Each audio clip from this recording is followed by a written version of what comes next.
Tu veux changer ta vie, tu veux être cette version de toi, forte, disciplinée, concentrée, en paix. Mais à chaque fois que tu essayes, ça dure quelques jours, voire quelques semaines. Mais après, tu replonges. Tu procrastines, tu manges mal, tu scrolles encore et encore sur TikTok jusqu'à minuit. Tu te détestes un peu plus chaque jour. Et tu finis par croire. Je suis juste comme ça et je suis destiné à vivre comme cela. Mais je vais te dire un truc, mon ami. C'est faux. T'es ni paresseux, ni débile, ni peureux. T'es juste programmé. Et aujourd'hui, je vais te montrer comment prendre du recul avec ton programme pour changer et pouvoir abandonner les anciennes habitudes. Alors salut, je me présente, je suis Andreas et sur cette chaîne, tu vas retrouver du contenu qualitatif et un peu drôle parfois sur le développement personnel, mais loin des caricatures, des clichés. Nous aborderons des sujets de fond de manière efficace. N'hésite pas à liker cette vidéo et t'abonner pour soutenir cette chaîne. Tu n'échoues pas parce que tu es faible. Partie 1. Ce que tu vis, ce n'est pas un manque de volonté, c'est le résultat de mécanismes mentaux et émotionnels que tu ne comprends pas encore. Joe Dispenza l'explique parfaitement. Chaque pensée déclenche une réaction chimique et ces réactions conditionnent ton corps à ton passé. Tu veux changer mais tu continues d'utiliser les mêmes pensées, les mêmes émotions, les mêmes comportements.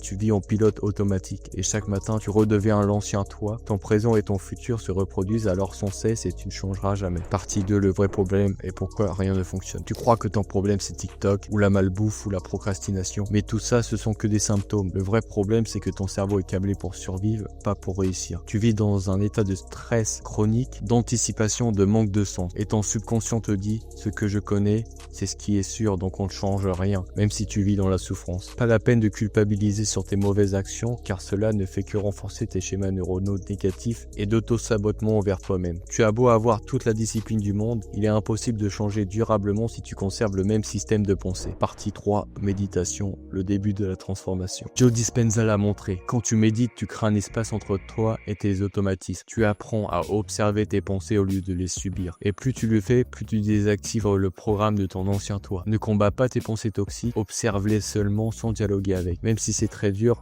cela paie. La méditation permet de se concentrer dans un premier temps sur le présent en prenant du recul sur les pensées négatives, puis par la suite avec la visualisation, tu peux te créer de nouvelles émotions en pensant à ce que tu veux atteindre comme objectif, en t'efforçant de ressentir le sentiment de bien-être à l'accomplissement de celui-ci. Tu entres dans l'espace du rien où tu peux créer et c'est là que tout change, car dans ce vide tu peux visualiser un nouveau toi, tu ne réagis plus au passé, tu crées l'avenir. Ma prochaine vidéo sera portée sur la méditation et de son rôle crucial dans la reconstruction de ta personne. Dans celle-ci, nous verrons comment reprogrammer son cerveau en un mois seulement pour pouvoir changer. Partie 4, rompre avec l'ancien soi. Il faut changer ton état d'esprit certes, mais il faut aussi dans le même temps changer ses habitudes. Le truc, c'est qu'il faut que tes pensées soient alignées avec tes actions. Tu ne peux pas entretenir des pensées positives dans la durée si tu fais des mauvaises actions et tu ne peux pas réaliser de bonnes actions dans la durée si tu entretiens de mauvaises pensées. Quand tu tentes de changer, ton corps résiste, il sabote, il procrastine, ton cerveau et ton corps veulent te laisser dans ta zone de confort. Changer, c'est douloureux parce que ton corps est accro aux émotions de l'ancien toi. Souviens-toi, tu dois devenir plus grand que tes pensées, plus grand que ton environnement, plus grand que tes émotions. Joe Dispenza.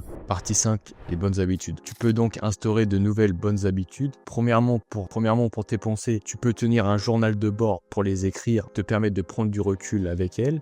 Tu peux aussi exprimer tes gratitudes le matin et le soir, ce qui te permettra de te concentrer sur les choses positives. Tu peux aussi te remettre au sport, car cela envoie un message positif à tes cellules pour changer. Tu peux aussi faire une dopamine détox, donc arrêter les réseaux sociaux par exemple les jeux vidéo, ce qui te permettra d'être plus concentré, car la concentration est cruciale si on souhaite prendre du recul avec son programme. Il faut sans cesse avoir conscience que nos pensées ne nous représentent pas et donc ne pas dialoguer avec et prendre du recul. Tu peux aussi manger sainement, cela améliore ton état d'esprit. Nous arrivons à la conclusion de cette vidéo. Le but de celle-ci était de remettre en question le dialogue dominant dans la sphère du développement personnel, où on te pousse à l'action sans t'expliquer que tes actions présentes sont le fruit de tes pensées. Il faut alors se reconditionner pour réussir. Ce que tu veux devenir est déjà en toi, mais il faut détruire la version qui t'empêche d'être ce que tu dois accomplir. Respire, visualise, bouge, agis, médite, deviens. Abonne-toi si tu veux continuer à reprogrammer ton cerveau et voir du contenu qualitatif sur le développement personnel, mais aussi quelques contenus humoristiques type réaction. Sur cette chaîne, il y aura aussi des vidéos de glow up et aussi des témoignages de transformation pour vous montrer que tout est possible. Je te dis à très bientôt. Bonne continuation.